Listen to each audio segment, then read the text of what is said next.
So now it's time to set up our mics. I unplugged the Neumann in the ISO booth here in the control room, and we're going to use these great Russian mics, these Octavas, and I'm going to tell you why in a moment, why they're so great for doing this test of ours. I'm going to unplug at the patch bay. I'm going to take it out where it was at the ISO booth, and I'm going to put it into channel 1 of the recording room. And let's go check out the Octavas. So the reason these Octavas are so great are two. One, they're a matched pair. So this one and the one over there that we're recording with should sound exactly the same. But two, you can take the capsules off and replace them with, you can see this one is a cardioid, right? This one is, let's see, it is an Omni. There it is. Can you see that? Sorry, my light sucks. There you go. And this one is a hypercardioid. There we go. So I see that the one in there is hypercardioid right here. So I'm going to take the Omni. Let's make sure it's an Omni. Yep. And we're going to go in there, and we are going to replace this capsule. And what this allows us to do is hear exactly, oops, don't do that. You're going to be able to hear exactly the difference between polarity patterns with an identical mic, and we're about to do that now. And before we record, you want to get the right input level. It is crucial to get the right preamp level so that you're working with the best signal you can. In my setup, this is in a thing called Maestro. Every setup is different. I'm using Logic and Maestro here. I started by recording at 22, and it was too quiet. I moved up to 28, I moved up to 32, and I'll show you the difference here. And my camera person, also known as my daughter and studio assistant, has left for the day. So I'm here doing this myself, which is what most of you will probably be doing your projects. So you can see, here's the first one at 22. Yeah. That's the level. Yeah. I turned the mic preamp up to 28. Here it was. She loves you, yeah. The levels are hitting around -9 now over here. Let me move this a little so you can see it.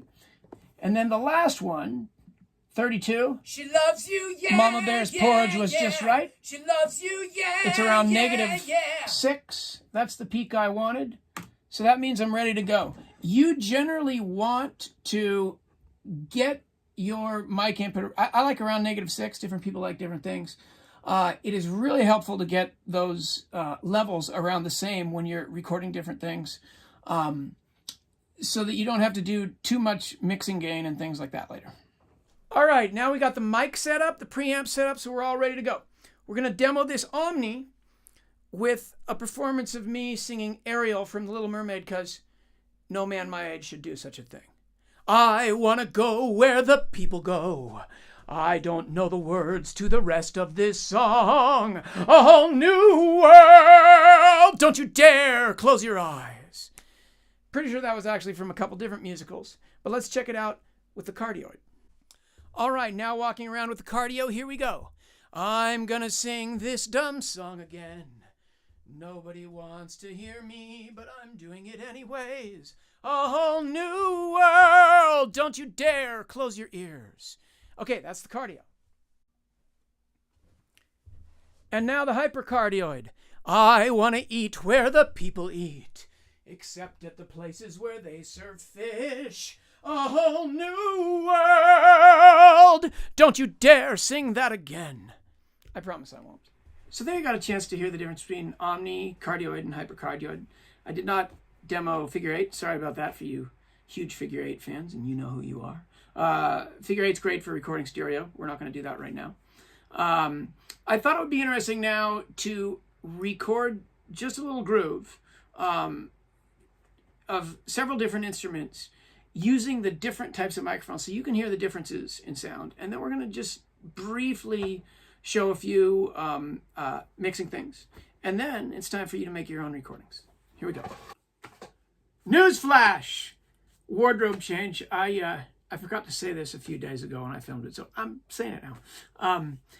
I want you to go to get the sheet that I provided for you to fill out, where I want you to guess which one is omni, which one's the cardioid, and which one's the hypercardioid. The video will signal to you when it switches. And these are all going to be close mic'd. And what you're going to find is the changes are very subtle when it's close micing. Later on, we're going to have a piano recording with a distant omni recording and a closer up cardioid recording. And that's going to sound more different. But for now, there's a few things you can listen for. One is something called the proximity effect with cardioid mics and hypercardioid mics. You can hear a little bit more of the bass frequencies emphasized when something's close up, particularly in vocals. You can hear plosives, those sounds. That's a plosive. And listen and see how close you can get. And then I will give you the answers in the next module, and then go watch again and see how close you got. All right, so let's hear how all these things work. This is the Omni. I'm going to be recording on Ableton Live right now, and I use Ableton Live for my live setup. We're going to circle through the different mic polarity patterns on a number of different instruments, saxophone, guitar, vocals, so you can hear the difference and decide for yourself which sounds better.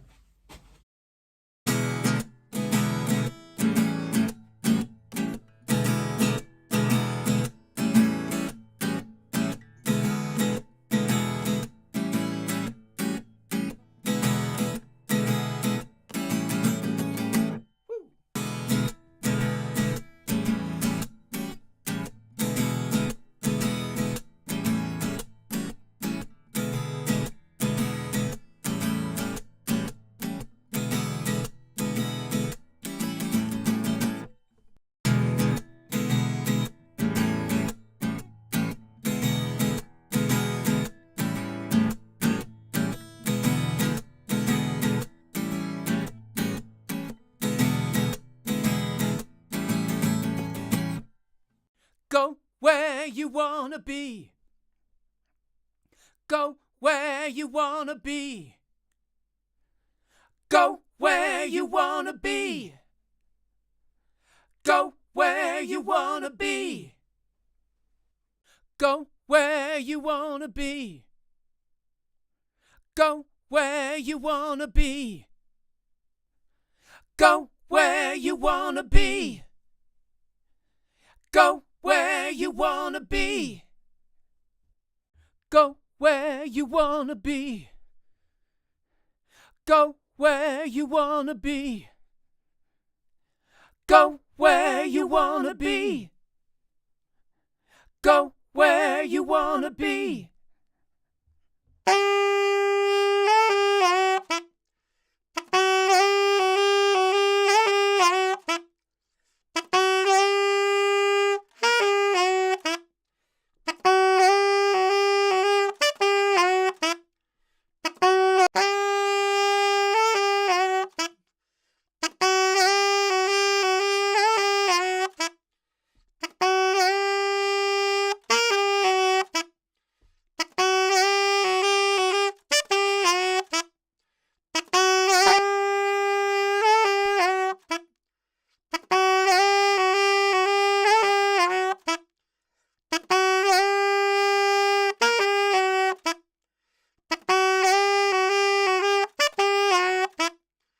So, how was that? Was it hard? Easy? Are you asleep? Hopefully not. Here are the answers.